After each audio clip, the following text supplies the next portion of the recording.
Bonjour à tous, bienvenue à notre antenne, bienvenue à notre émission Miroir qui reçoit des gens tellement talentueux qu'on en reste assis là, pendant 1 heure à les écouter.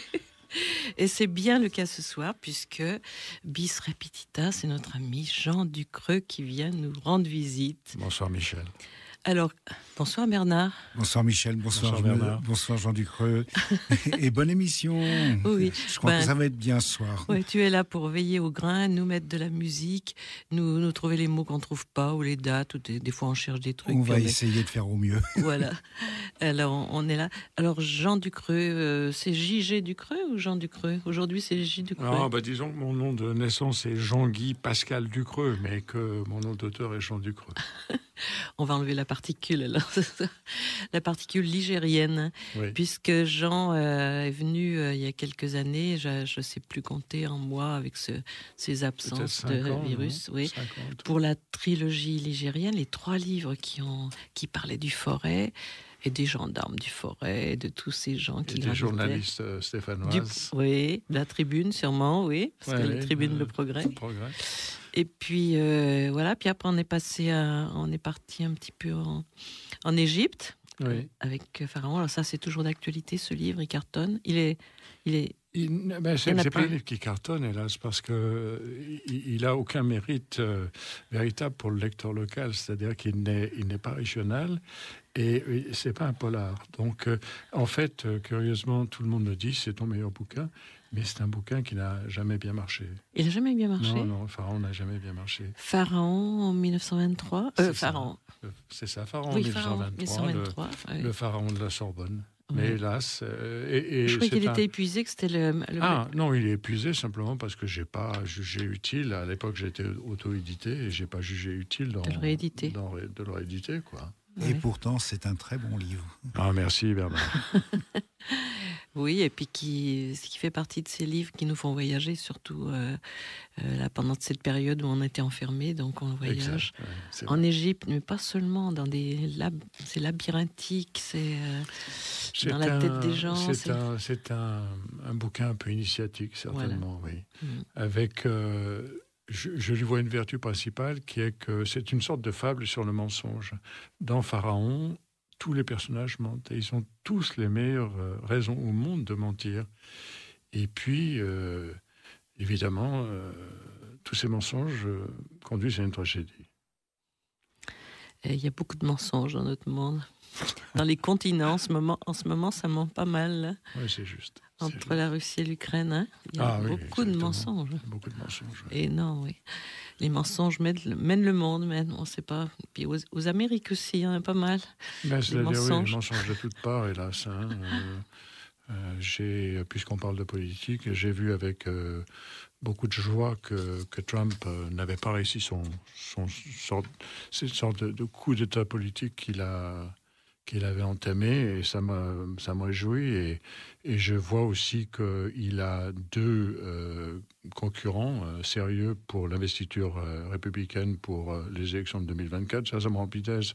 Alors, on me dira, oui, mais c'est les concurrents, c'est Ron DeSantis, donc un républicain quand même très, très conservateur, et puis son vice-président Pence. Mais malgré tout, je pense que ça peut pas être pire que d'avoir ce menteur en chef qui se moque du monde, c'est un gros bébé qui tape du poing sur la table parce qu'il n'a pas ce qu'il veut, quoi. Il fait des caprices. C'est pas un homme sensé et raisonnable. Il est quand même revenu sur Twitter, là, donc. Il est revenu sur Twitter, c'est avec le personnage d'Elon Musk me défrise un peu. Je sais pas très bien. Alors, là, on est dans le mensonge. Alors, les réseaux sociaux, le mensonge, on connaît les fake news. Je sais pas pourquoi ce type-là a payé aussi cher pour avoir le droit de faire ce qu'il veut de Twitter. Et à part virer 10 ou 15 000 personnes, il a réinstallé Donald Trump dans ses droits, dans son compte. C'est hallucinant, quoi. Alors c'est vrai, quand je t'entends parler comme ça, politique, de tous les jours, de ce qu'on voit, et des choses réelles, Je me dis que tes romans, que je te trouve complètement fantastiques, ils sont pas si réels que ça, en fait. Non, je pense que, et notamment, puis on va parler surtout de la collection du Moineau aujourd'hui. Oui, on est là pour ça. Chaque moineau a sa thématique propre. Par exemple, dans le premier, il est très très clair qu'il s'agit d'un combat contre l'obscurantisme, contre toutes les forces fascistes. Et ça, c'est réel. Et ces fascistes sont punis à la fin du bouquin. Ça, c'est très clair aussi. Dans le deuxième, on se concentre un petit peu sur la société de consommation. Et on la critique quand même ouvertement, notamment tous ces tricheurs. C'est un petit peu ça. On est autour de la loterie nationale, le deuxième. C'était autour de la loterie nationale, mais il est bien évident que la loterie nationale, c'est une sorte d'encouragement à ne pas respecter le contrat social. Je crois qu'un des personnages dit c'est un bras d'honneur au principe de dur labeur, et c'est bien vrai. Quant aux trois, donc, Astrogos, qui nous emmène ce soir, le fantôme de l'Astrobal, en sous-titre, eh bien là, on est dans un combat un petit peu plus subtil, qui est celui de... C'est un combat pour la femme. C'est un brûlot féministe, ce bouquin, en fait. Mais il cache bien son jeu. Oui, on ne voit pas trop. Hein. On le voit, pas au dernier moment, mais comme souvent dans mes bouquins, mais il faut attendre. C'est-à-dire qu'il y a une lente montée en puissance, et puis quand même, on arrive à des choses quand même très très fortes qui sont dites à la fin du bouquin. C'est-à-dire que, sous couvert de littérature populaire, légère, de la fiction, on arrive quand même à délivrer un certain nombre de messages. Mmh. Alors donc, il a une particularité, c'est qu'il a, j'allais dire, il a été tourné, mais c'était, comme tu as écrit aussi des scénarios, oui, donc par moment, on lit le texte et puis on voit le film. Hein. Donc moi, quand je lis le bouquin, je vois le film. Ah, mais je crois que on voit bien quelle est ma passion, au fond. Ouais. C'est vrai que je ne suis pas trop mauvais avec les mots, mais malgré tout, je suis un homme d'image et un homme d'audiovisuel. Donc, mon plus secret espoir est que le Moineau trouve chaussure à son pied dans le domaine de l'audiovisuel, peut-être un Netflix, une série en 6 épisodes, qui sait, des choses comme ça. Alors, moi, tu sais, je lis des fois très très mal parce que j'oublie des trucs, mais il me reste des images très fortes, parce que je suis quelqu'un de l'image aussi, moi. Et par exemple, là, on est dans l'univers de l'Astrobal, du basket, et dans ton cheminement de tes personnages, là, moi, je les vois circuler dans des... On dirait du Piranèse pour moi. Je ne sais pas si tu connais le peintre Piranèse, bien sûr. Non, pas moi. Oh mince alors, c'est un peintre peut-être du XVIe siècle, tout ce qui n'a pas arrêté de faire Italien, bien sûr. Ben oui, Piranèse. Moi, j'ai pas les accents comme tu as, parce que tu es pluri carte pour les langues, et qui... c'est des constructions comme ça de cheminement, un peu au nom de la rose, tu vois, dans le décor de... Oui, tout à fait. Voilà. Donc, moi, dans ton livre, je vois les gens qui circulent sur des passerelles, qui montent, qui descendent, qui vont à droite, à gauche, qui partent sur le boulevard. C'est-à-dire que le Moineau est peut-être pas mon écriture la plus naturelle, curieusement. C'est-à-dire que ce sont des bouquins qui se lisent facilement, qui ont une narration fluide, etc., mais qui, de mon côté, réclament une grande technicité, c'est-à-dire que j'ai une écriture très technique, avec une véritable économie narrative, c'est-à-dire que j'arrive à télescoper dans une phrase, ce qui n'était pas le cas de Pharaon, par exemple, télescoper 3 actions, c'est-à-dire qu'on va à toute vitesse, au fond. Ah, ça galope, hein. Ça galope. Et effectivement, ce que tu dis sur les personnages qui évoluent dans les couloirs de l'Astrobal, parce que on reste à Villeurbanne, on est à Villeurbanne tout le temps, et sur les passerelles qui passent au-dessus de Laurent Bonnevet jusqu'à la caserne des pompiers, qu'est-ce qu'il y a d'autre ? Il y a le stade nautique, le stade de rugby à côté, le cimetière bien sûr, et on arrive jusqu'au canal de Jonage. À l'usine hydroélectrique est une petite merveille en soi. C'est un joli bâtiment, je ne sais pas si tu le connais. Il est à cheval sur le canal. Il est à cheval sur le canal, c'est un truc... se visite, oui. Et puis ça se visite en plus. Hein. Enfin, on est dans le paysage lyonnais toujours. Plus encore, maintenant, là, on parlera du livre, mais moi, je voyage avec toi. Je vois comment il s'appelle, Nabisco, ton personnage, le Moineau. Obispo. Voilà. Nacho Obispo, donc, quand il prend son vélo et qu'il circule dans les rues maintenant, en disant que les chemins écologiques de Lyon, quoi, avec le vent dans les oreilles et tout. Exactement. Je sens la ville qui change. Quand il descend de la Croix-Rouge. Voilà, vélo, quand il descend avec Mais c'est vrai que Nacho n'a pas de véhicule, ne possède pas de véhicule automobile. Et de fait, quand avec une famille de 6 enfants plus un chien, etc., il faut 9 personnes. Donc il va louer des véhicules. Et au quotidien, il utilise des vélos, il utilise des petites voitures électriques et des petits pots de yaourt, comme il dit.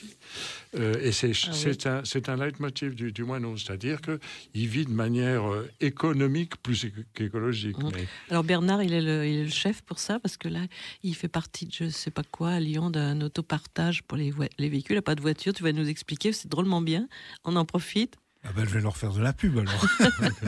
Non, ça fait partie du LPA.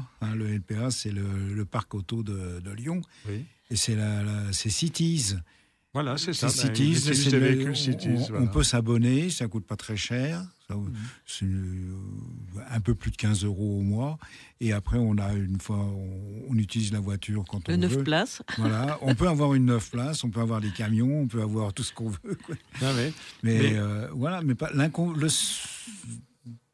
alors, il y a deux formules. Il y a la formule hier, qui consiste à prendre un véhicule toujours dans le même abonnement, mais on le dépose. Si on s'arrête à un endroit, on peut le laisser là, ça n'a pas d'importance.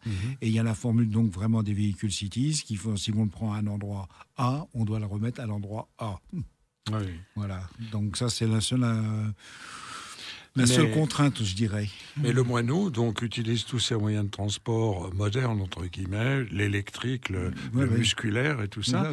Et en fait, je me révèle être le chantre des transports en commun lyonnais, puisqu'il utilise beaucoup le métro, le bus, etc., le vélo et les véhicules électriques Cities. Oui, et puis il y a les trottinettes. Il y a les trottinettes aussi. Oui. Il y a une marque City, c'est pas City, c'est les électriques, c'est Ziti. Avec un Z. D'accord. C'est pas pour le prochain roman. D'accord, je mettrai ça. Et il y a d'autres compagnies encore, je n'ai pas dans la tête. Moi, la dernière, c'est une Espagnole là, qui s'est installée. D'accord. Donc, voilà, mais pour dire que le roman de Jean, il est toujours dans l'actualité qui galope.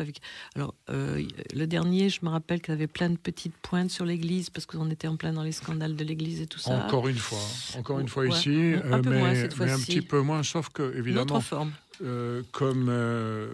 Il faut dire quand même que j'utilise un ton très humoristique et que, de fait, en Grenouille de bénitier qui s'ignore ou qui veut s'ignorer, eh bien, Nacho Obispo a un confesseur qui s'appelle l'abbé Aubin Robinet. La grande préoccupation... La grande préoccupation... bien sûr, Robinet, quelle horreur. Et... Il aurait pu s'appeler Pistolet. Oui, j'ai vu que tu postais des trucs un peu comme Confesse, donc, parce que Confesse en dans plus. dans ce moineau 3, eh bien, Nacho Obispo a des choses à se faire pardonner et sa pauvre épouse en fait un petit peu les frais et il va se confesser auprès de l'abbé Robinet et l'abbé Robinet veut entendre force détails sur le forfait. On lui demandera pas pourquoi, mais bon, ça le réjouit. Mais bon, je pense. Et à un moment, je crois que Nacho dit une chose comme pour une fois qu'on n'a pas affaire à un pédophile.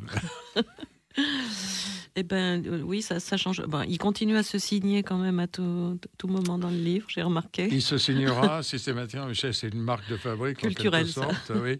Il va se signer au moins une fois par roman. Alors reprenons sur Nacho justement. Il est un petit peu différent dans ce roman-là. On le voit dans son humanité, dans ses petites faiblesses et tout ça. Et puis il craque par moments pour des beautés. Il craque pour des beautés exotiques. Des beautés exotiques. Alors il faut quand même, on va resituer un petit peu. Donc ça se passe face à Villeurbanne, à Lasvel, renommé à Losvel pour la circonstance, pour marquer un petit peu la distance. Oui, puis tu n'as pas de procès non plus sur tout non, au contraire, ils m'ont laissé. Non, j'ai reçu un grand soutien de la part de Lasvel. Notamment du directeur général adjoint, Alain Clou, qui a été une mine d'information pour moi, qui m'a accompagné dans mon tour d'horizon complet, mais vraiment complet, pendant des heures. Hein. Il m'a fait faire le tour de tout, de tous les vestiaires, de tous les placards. Même les placards. Même les placards. Alors, ça fait rire Michel, parce qu'évidemment, dans un placard, il se passe de drôles de choses entre un homme et une femme. Oui, mais on a la chance, le romancier nous raconte tout. Ça va assez vite, d'ailleurs. Et donc, j'ai reçu un grand soutien de Lasvel. Alors, pourquoi est-ce que j'ai utilisé des noms d'emprunt, des pseudonymes? Par exemple, Tony Parker s'appelle Antoine Parker. Parker, mais comme un cœur, n'est-ce pas? Et c'est vrai que c'est quelque chose qui lui va bien, parce que c'est un type qui a le cœur sur la main. Donc, j'en ai profité. C'est une caricature, mais c'est une caricature extrêmement bienveillante. Et alors, j'ai compté, il y a en tout 45 personnes qui gravitent autour de Lasvel, qui sont renommées de la sorte. Et dans ton livre, 45 personnes. C'est énorme. Mais ce sont des intervenants, parce que Lasvel est un grand club, évidemment. Alors, il y a des joueurs, il y a des dirigeants, il y a aussi une tripotée de bénévoles, il y a une cinquantaine de bénévoles pour chaque match, etc. Et donc, tout ça fait un univers vraiment conséquent. Alors, pour qui ne connaît pas très bien Lasvel, ce sont de vraies personnes. Ouais, non, je veux dire de belles personnes qui a choisi dans ce livre. Oui. Voilà, il y a beaucoup de... ça fait du bien, quoi. Quand je parle de Tony Parker, quand je parle du président des garçons qui s'appelle... que j'appelle Gaetano Meunier, mais qui s'appelle Gaëtan Müller dans la vraie vie. Quand je parle de Sofia Maria Uyala, qui s'appelle en fait dans la vraie vie Marie-Sophie Obama, et qui est la présidente de Lasvel féminin, qui a de très beaux projets, je pense qu'on va en parler.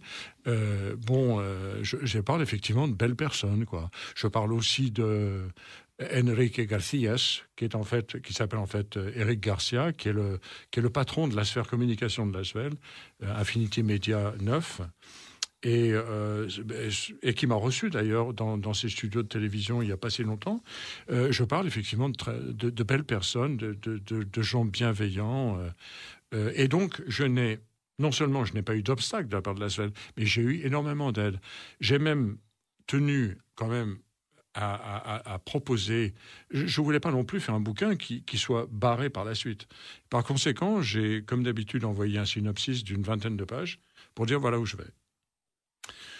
Je ne pense pas que ce synopsis a été lu. Alain Clou m'a dit, écoutez, allez-y, confiance. Il avait lu les deux premiers. Il avait lu les deux premiers monos, il savait à peu près à qui il avait affaire, quoi.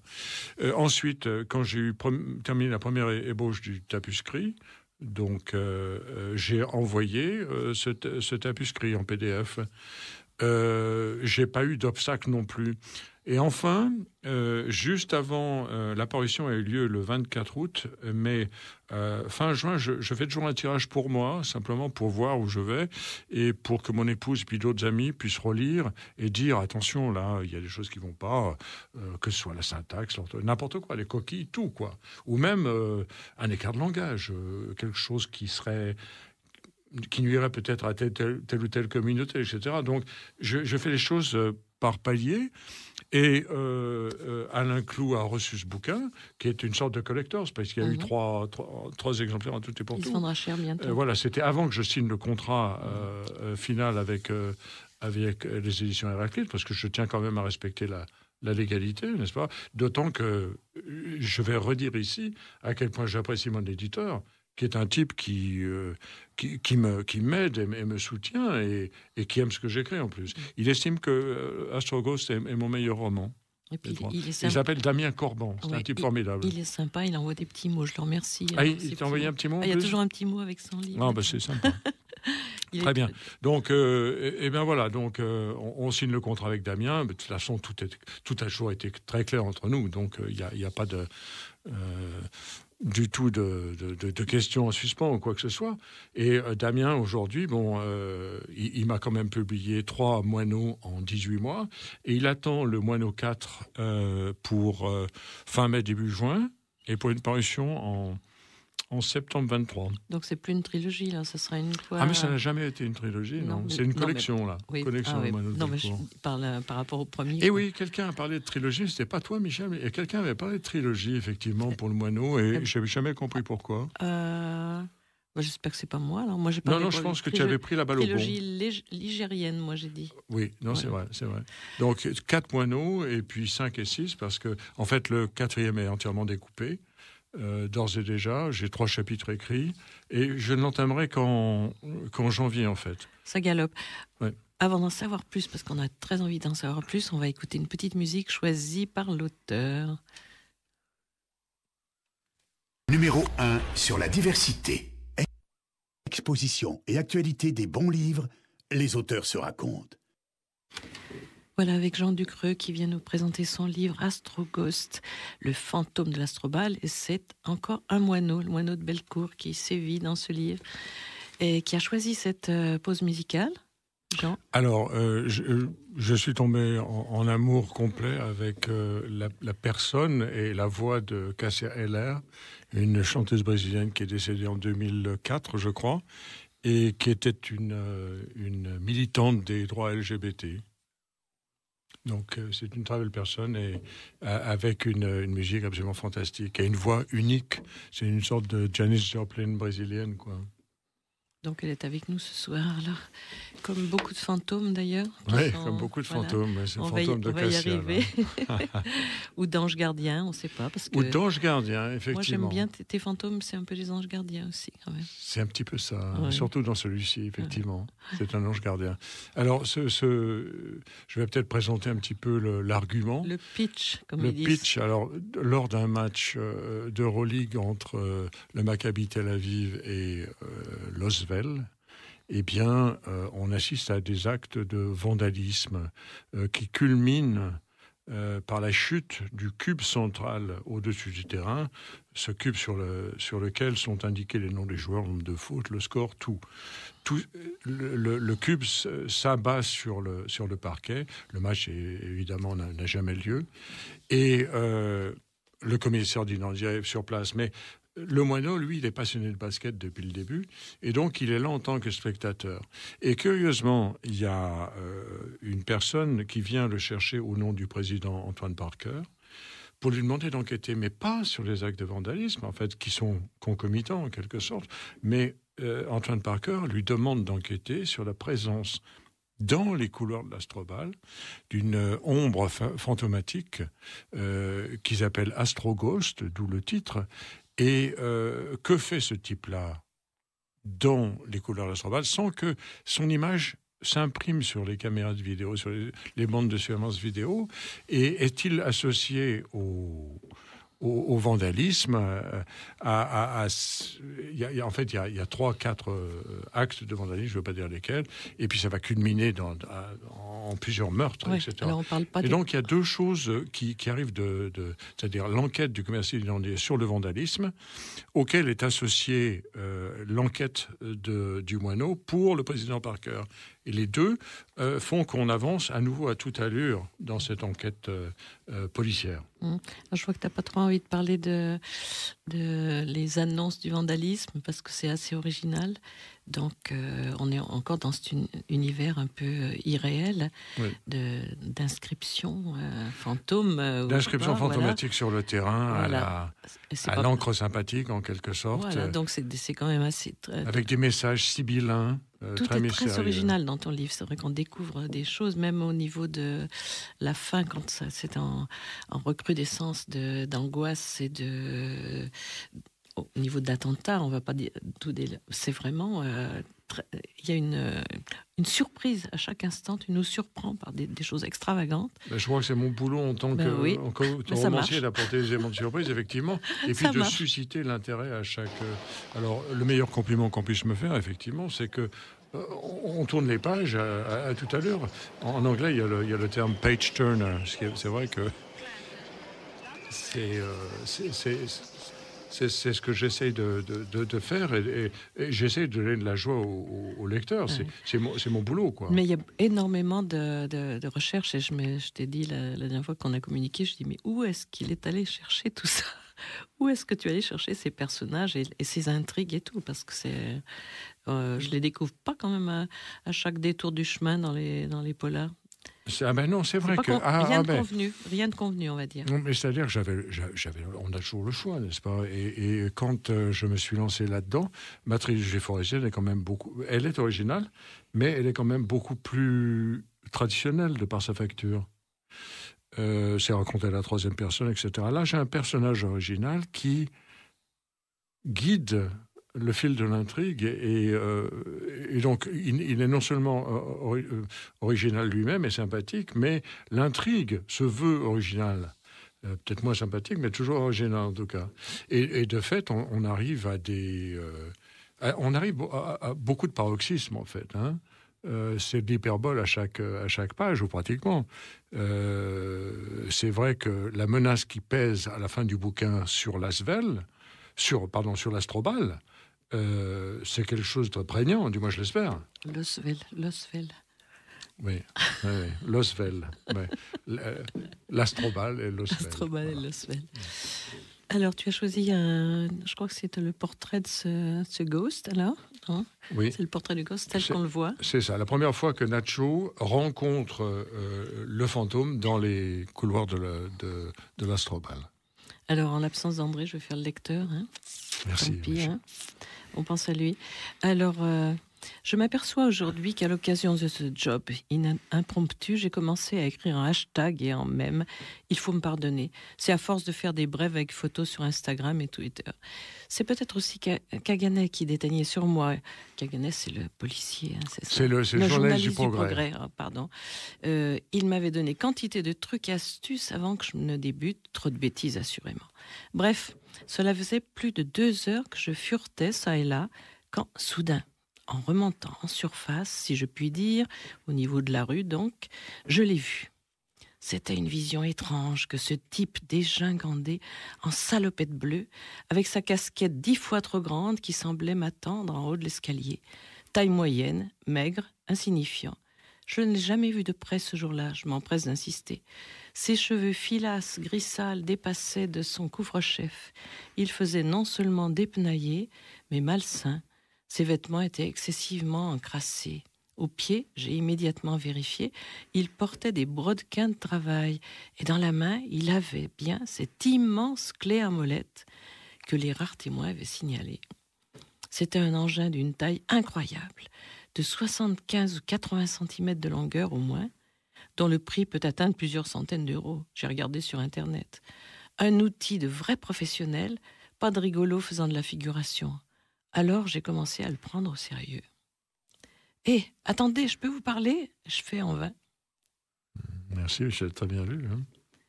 Oui, un fantôme à clé à molette. Ça, c'est un fantôme à clé à molette. Un plombier à clé à molette.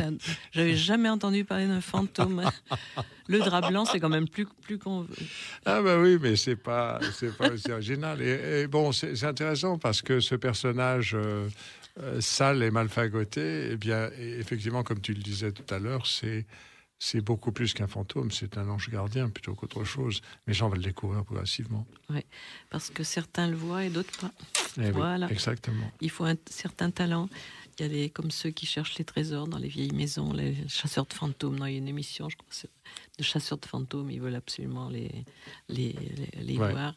Puis quand on prend la photo, il n'y a rien dessus. Et le moineau, lui, il a des antécédents. C'est-à-dire que ce n'est pas le premier fantôme qu'il voit. Mais donc ça, on va laisser ça pour la surprise du lecteur. Et même pour le perroquet, on ne parle pas du perroquet. Ah, bah tant pis, c'est vrai que tu avais été fasciné par le perroquet. Bah oui, je parlais du perroquet, évidemment. Je parlais du fantôme du perroquet. Voilà, c'est là qu'il y a des anges gardiens. Ils sont là et on ne le sait pas, ou certains les voient. Il y a par exemple Bernard au-dessus de lui, il y a une petite nuée, tout ça. Lui, il ne le sait pas, mais nous, on voit ce qu'il y a dans le studio. C'est pas une réflexion sur la vitre. Voilà. Alors notre Nacho, il a moins de présence auprès de sa famille dans ce roman, j'ai trouvé, beaucoup moins de présence auprès de ses enfants, à part avec sa fille qui a des soucis de spiritualité. Il y a beaucoup de spiritualité dans le livre aussi qui traverse. Quand même, oui, c'était assez initiatique à divers degrés. Voilà. Il est plus préoccupé par cette enquête, vraiment, qui le ronge, quoi. Il est complètement dedans. Même quand il emmène sa famille en pique-nique, il en profite pour faire son enquête parallèlement. Il emmène sa famille pique-niquer à vélo. Et donc il va au grand parc de Mireille-Beljonage. Mais il n'en oublie pas pour autant l'enquête. Voilà, on sent qu'il est complètement là-dedans. De plus, sa rencontre avec une beauté iranienne, hein, qui nous fait rêver. Enfin, moi, je vois ses yeux verts, cette jeune femme. Et oui, les yeux perçants de l'Iranienne. Les yeux perçants de l'Iranienne. Et de toutes les Iraniennes qui, d'ailleurs, souffrent beaucoup. Elle va souffrir aussi pas mal dans le livre. C'est une personne qui souffre, qui cache un lourd secret. Et c'est vrai que, il est bon de tirer un parallèle avec ce qui se passe en Iran aujourd'hui. Un mouvement qui doit être soutenu de l'extérieur, par nous-mêmes. Et c'est important. Il y a des tas de gens qui s'associent, toutes ces actrices qui se coupent une mèche de cheveux, etc. C'est un geste très fort et il faut amplifier encore tout ça, oui, c'est clair. Puis les petites vidéos qui circulent, on voit les jeunes dans la rue, tout ça, qui donnent une pichenette sur le bonnet du mollah. Exactement, et qui se débarrassent de leur foulard. La résistance là-dessus, oui.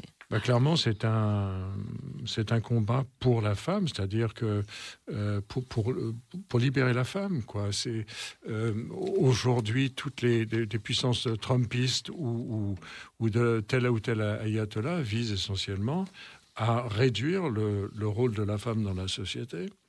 Et je pense que nous avons un combat à mener, parce que nous sommes des baby boomers et nous sommes des gros gâtés, nous avons une belle vie assez facile, etc. Et c'est, je pense, une lutte que nous devons mener avant de disparaître, c'est-à-dire contre les obscurantismes de toute nature. Et ça ne manque pas. Et ça ne manque pas. André me faisait remarquer dans la retransmission du match du Qatar, je crois, qu'il n'y avait aucune femme dans les rangs, par exemple. J'ai pas regardé le match. Oui, je crois qu'il a dû regarder en passant. Donc, d'accord. Aucune femme. Donc, voilà, ça n'existe pas les femmes dans ces pays. Donc, elles sont recluses, cachées. Ouais. En France, on pourrait croire à tort que tous les combats des femmes de ce dernier siècle et demi, on va dire, pour schématiser, surtout depuis 1947, évidemment, c'est une chose qui est acquise, mais bien non, puisqu'on parle à nouveau de l'IVG à l'Assemblée nationale en ce moment. Donc, il faut être très vigilant. La pauvre Simone doit se retourner dans sa tombe. Exact. Mmh. Alors, donc, on en est dans notre intrigue. Alors, on n'a pas le droit de dévoiler, donc c'est triste parce qu'il y a beaucoup de choses. Oui, le nœud gordien de l'affaire, on ne va pas le dévoiler parce que c'est... Voilà. On va dire simplement que c'est un pamphlet féministe, d'une certaine manière, mais je ne peux pas en dire plus, sinon je déflore mon intrigue. Qui n'est pas affiché comme tel, quand même, dans le livre. Qui n'est pas affiché comme tel, non. Non, c'est pas... Disons que pas un manifeste, en toutes les informations qu'on reçoit, et notamment du côté de, puisqu'on en parlait tout à l'heure, du côté de l'ASVEL féminin, vont dans le sens d'une montée en puissance de la femme et de ses prérogatives, quoi. Mais tu voulais qu'on lise quelque chose? Oui, alors peut-être simplement lire le passage concernant l'ASVEL féminin. Alors, on va le retrouver parce qu'il y a quand même 348 pages. 348 pages, donc il faut retrouver notre passage sur l'ASVEL féminin. Oui, peut-être, ou alors on peut lire le passage du cimetière avec le fantôme. Voilà. Eh bien, on va écouter une petite musique, puis on va le chercher le passage.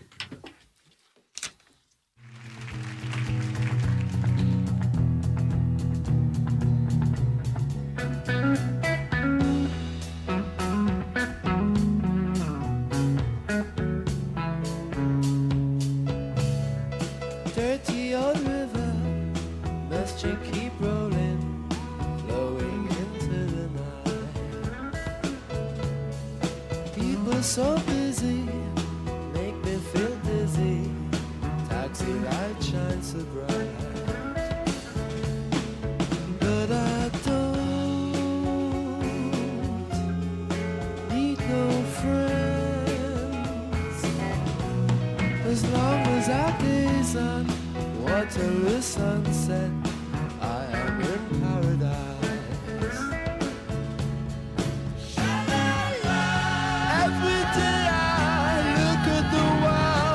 My window, but chilly, chilly, it's evening time. Water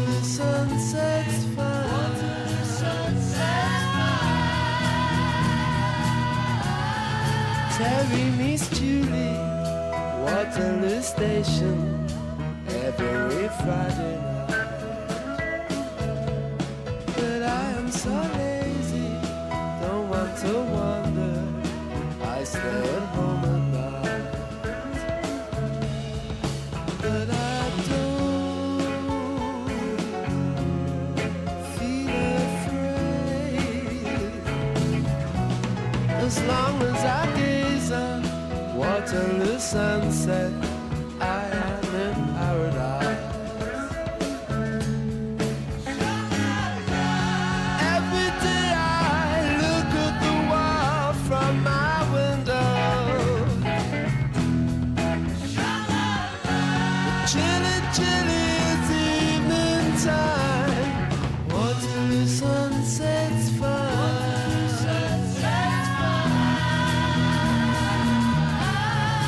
Millions of people swarming like flies round Waterloo Underground. But Terry and Julie cross over the river where they feel safe and sound. But they don't feel afraid, as long as they gaze at Waterloo sunset, they are in paradise.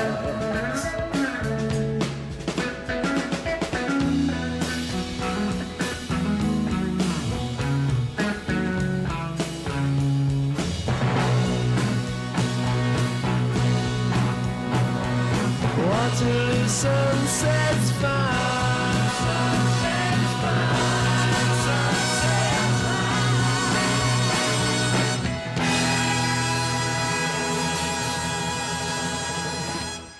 Tous les goûts sont dans la nature. Toutes les musiques sont sur Pluriel. Exposition et actualité des bons livres, les auteurs se racontent. Voilà, là, on écoutait...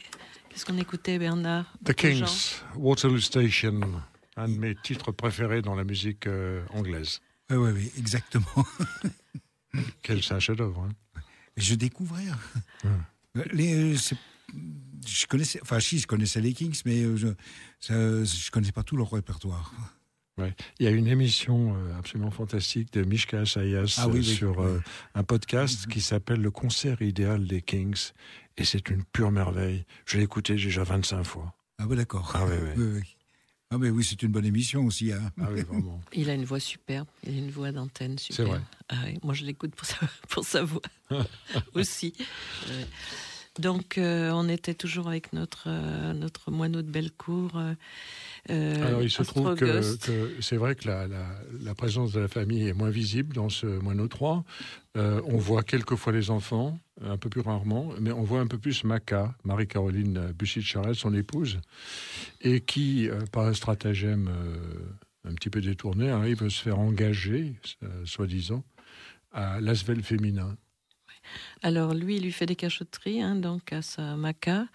C'est-à-dire qu'il petites infidélités, il est carrément. infidèle. Et la réponse de Maca, quand elle découvre son infidélité, c'est de dire, mais écoute, t'es pas obligé de tout me dire, mais t'as pas besoin non plus de faire un scandale sur la voie publique. On sent que ça le torture quand même. Bon, il est très content sur le moment de ce qu'il fait. C'est un angoissé.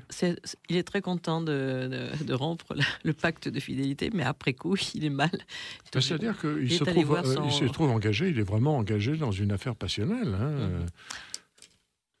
Il n'y a pas d'excuse. La fidélité, on ne va pas dire les critères. Mais donc, elle se défend c'est quand pas même mal. Le moineau est quand même à l'origine un détective privé spécialisé dans l'adultère. Et voilà qu'il se trouve confronté lui-même à ce qu'il réprouve et qu'il poursuit. En 2 mots, il a péché. Il a péché. Voilà. Et il doit aller voir le fameux confesseur Robinet qui va l'absoudre. Mais il y va quand même très souvent dans le livre. Je ne voudrais pas dire, mais il y va souvent. Ça dit, il pêche plusieurs fois. Mais je trouve que Maca, elle récupère bien. Parce qu'elle fait elle-même des cachotteries, elle fait plein de choses. Même Maca mène sa vie de son côté, sans rien dire à personne, sans rien demander, et sans pas d'affre de regret ou d'angoisse chez elle. Oui, elle va franco, puis elle elle va va vite. Alors, un petit passage sur Maca, justement. Alors lui, il dit, bon sang, qu'avait-elle encore manigancé, ma chère et tendre. Elle avait réussi à se faire engager à l'Oswell féminin. Mais comment? Mais pourquoi? J'étais encore plus égarée. Ça, c'est Nacho qui est perdu de voir sa femme qui fait des choses, alors que peut-être qu'il s'habituait vraiment qu'elle soit gentille à la maison, quoi, et tranquille avec tous les enfants. Justement, c'est un machiste, donc Oui. voilà. Là, ça le déstabilise. C'est la monnaie de sa pièce. Ouais. Alors, il en est malade. Hein. Je suis arrivée à Hennay, la queue entre les jambes. Je n'osais pas regarder mon épouse dans le blanc des yeux, même quand elle m'a annoncé qu'elle avait quémandé et obtenu, haut la main, un job dans la version féminine de l'Oswell, placé sous la présidence de mademoiselle Ouyala, qu'elle était devenue un des rouages de cette noble institution, et tout ça sans mon intervention éclairée. Grand bien lui fasse. En temps normal, j'aurais peut-être râlé, mais pas aujourd'hui. J'avais trop à me faire pardonner. Et donc, j'ai rencontré Sofia Marija Ouyala, ma nouvelle patronne, avant midi. Elle était géniale. Nacho mi corazón. Elle est adorable. Ma carte rayonnait. J'ai eu un réflexe de tendresse. Je l'aimais tant, malgré cette vexation. Mais Marie-Colline Bussy de Charette, qu'est-ce que vous allez faire là-bas? Vous ne connaissez même pas les règles du baseball? Du basketball. Du basketball, lapsus. Eh bien, mon gentil bichon à la truffe humide, qui doute de tout tant il est si peu sûr de lui, si tu n'étais pas un si affreux machiste, tu saurais que l'Oswell féminin a récemment adopté le statut d'entreprise à mission. Tu connais notre mantra? Alors là, je ne peux pas le lire, c'est en caractère hébraïque. Alors, oui, Oswell féminin, mais sa passion au service de... Alors, l'Oswell féminin met sa passion au service de la société afin que chaque petite fille, chaque femme puisse réaliser ses rêves et devienne la capitaine de sa vie. Ce n'est pas une annonce de nos valeurs, ça? Et c'est moi qui suis chargée de mettre tout ça en place. Tu y crois? Trop bien. En plus, elle est vraiment jolie, Sofia Marija. Tu ne trouves pas, Bichon? Voilà. Donc, c'est un beau passage, mais qui révèle quand même une chose très sérieuse au sujet de l'Oswell féminin, c'est-à-dire que Madame Obama, Marie-Sophie Obama, a développé depuis le début de l'année 2022 une facette, on va dire, entreprise à mission pour l'Oswell féminin, donc qui qui joue à Mado Bonnet, à savoir que la mission prend appui sur le fait que le basket, le sport en général, est un instrument d'éducation, et donc l'objectif, c'est de favoriser la petite fille, la jeune femme, la femme, depuis le début, pour qu'elle puisse développer ses propres ambitions professionnelles et qu'elle devienne, et j'aime beaucoup ce slogan, qu'elle devienne le capitaine de sa propre vie. Et ça, je trouve ça très très fort. L'Oswell est, à ma connaissance, le seul club en France à faire ça. C'est un projet qui était vachement bien monté par la sélection féminine. Alors, j'avais le choix, puisque je parle beaucoup de l'Oswell, je parle beaucoup du fonctionnement de l'Oswell, et j'aurais pu parler de tout un tas d'autres choses, du club adéquat, de l'école, de tous les projets qui visent à favoriser les jeunes basketteurs, les jeunes défavorisés, qui sont des projets chers au cœur de Tony Parker. Bon, j'ai choisi ce projet féminin parce qu'il allait dans le sens de mon axe thématique, évidemment. Mais ça méritait quand même que je t'envoie sur ta question, c'est bien. D'accord, donc ça traverse le livre, mais bien sûr tout éclate, tout bouge par ailleurs. Il y a quand même quelques morts dans ce polar, parce que c'est un polar quand même. Mais c'est un polar, ça reste un polar. Il y a des barbares, hein, donc j'ai vu des barbares. Il y a des actes de barbarisme, effectivement. C'est, celui qui se fait agrafer les lèvres. Alors, là. effectivement, on va dire qui c'est. Le pauvre Alain Clou, ouais. Je lui ai dit, Alain, jusqu'où je peux aller? Et est-ce que vous accepteriez d'être la victime des malfaiteurs? Et il a joué le jeu, il est fantastique ce gars-là. Et effectivement, il se retrouve ligoté à une chaise avec 3 agrafes sur la bouche. C'est terrible ça. Et il en a rigolé, Dieu merci. Bah oui. Parce que il faut dire que le moineau de Bellecour lui sauve la vie, quoi. Voilà. Et heureusement. Et sans la police en plus. Enfin, sans la police. La police a ses trousses, on va dire. Oui, la police mais c'est lui qui trouve tout seul et qui chemine et qui se met en danger. Qui se met en danger terriblement. Ouais. Terriblement. Parce qu'il est... on ne va pas tout dire. C'est un héros, là, dans ce livre. Il est beaucoup plus héroïque. Oui, tu vois, après les 2 premiers moineaux, on avait un personnage peut-être plus passif dans le premier, etc. Il fallait absolument qu'il y ait une évolution, à tous égards. Il fallait qu'il y ait une évolution. Je ne pouvais pas répéter les mêmes formules, les mêmes recettes.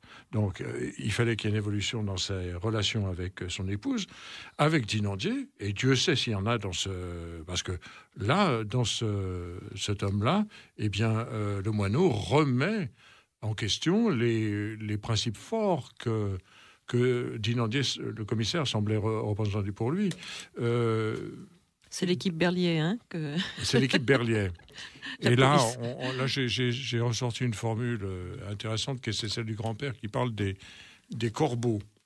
C'est-à-dire que la police est assimilée à des corbeaux. Mais en fait, non. Avant, c'est les hirondelles. Hein. Oui, c'est ça. C'est-à-dire qu'on oppose simplement les corbeaux, qui ont beaucoup de moyens et beaucoup de force, à un petit moineau qui, lui, arrive à ses fins avec ses petites ailes et son petit bec. Petit bec. Alors, on avait prévu de mettre Jean Ducreux sur le divan de Radio Pluriel pour qu'il nous dise ses rêves et ses fantasmes, qu'on retrouve quand même un peu beaucoup dans ses livres. Et bon, je sais pas s'il veut s'y prêter quelques instants. Moi, ce que je retiens dans mes thématiques, c'est toujours assez politique, finalement. C'est un des principes qui me guide un petit peu dans ma vie courante, c'est-à-dire que je suis avant tout un humaniste, et par conséquent, je suis défenseur de toutes les races et de toutes les religions, etc. Je suis pour un monde ouvert, un petit peu mondialiste. Ça, c'est vraiment un de mes fondements principaux. On est heureux de ça. On est heureux de te lire dans ce sens-là, et on le sent bien. Tu parles déjà toutes les langues et toutes les cultures. Donc, c'est vrai que je suis naturellement accueillant pour l'étranger, que j'ai été moi-même, parce que pendant plus de 10 ans, j'ai couru le globe. En Suède. J'ai énormément voyagé. Oui. J'ai bossé en Suède. 2 ans en Suède, j'ai bossé 3-4 ans au Canada, j'ai bossé en Espagne, j'ai bossé en Égypte, où j'ai eu un accueil absolument fantastique. Les Égyptiens sont très très accueillants, très hospitaliers. Et donc, je fais en sorte de refléter cette tendance mondialiste. Voilà, notre écrivain de polar bienveillant, qui nous a accompagnés ce soir. Je ne sais plus, on voulait parler du 4e livre, mais ça va être trop petit. Il nous reste 3 minutes. Juste une chose sur le 4e. Alors, le 4e, dans quel univers on sera prend appui sur... Ça commence à la brasserie Georges, par une bacchanale, à laquelle, curieusement, s'est associé l'abbé Robinet, qui commande tout ce qu'il y a de plus cher dans le menu et dans la cave. Et puis, il est contacté par son ami Stéphane Muralet, le notaire, pour rechercher un héritier. Ah, c'est un autre monde, alors. Et alors, il va rechercher cet héritier dans les bas-fonds, on va dire, c'est-à-dire que dans les... il pense initialement qu'il s'agit d'un SDF, et de fait, à la suite d'un grave chagrin d'amour, parce que, bien, on va avoir affaire à un SDF, effectivement. Et puis, peu à peu, se révèle un autre tableau plus contrasté, dans lequel on découvre qu'en fait, l'héritier ne veut absolument pas se laisser retrouver. Et ça, c'est en septembre 23. Donc, on a le temps, on a un an avant de se revoir. Oui, c'est un peu loin quand même. Ouais. Puis on parlera des scénarios aussi. Donc, alors en ce moment, j'ai une actualité, c'est vrai qu'un petit peu chargée, parce que j'ai eu un court-métrage qui s'est tourné il y a 3 mois à peu près, qui va sortir. J'ai une pièce de théâtre qui va se monter et qui va avoir sa première au mois de mars. Et dans le même temps, comme j'ai jusqu'à janvier pour écrire le moineau 4, enfin pour commencer, je suis en train de terminer une incursion dans un autre univers, une autre section romanesque, on va dire, Et je vous en laisserai la surprise. Merci Jean, à Merci très bientôt. beaucoup. Merci Michel, merci.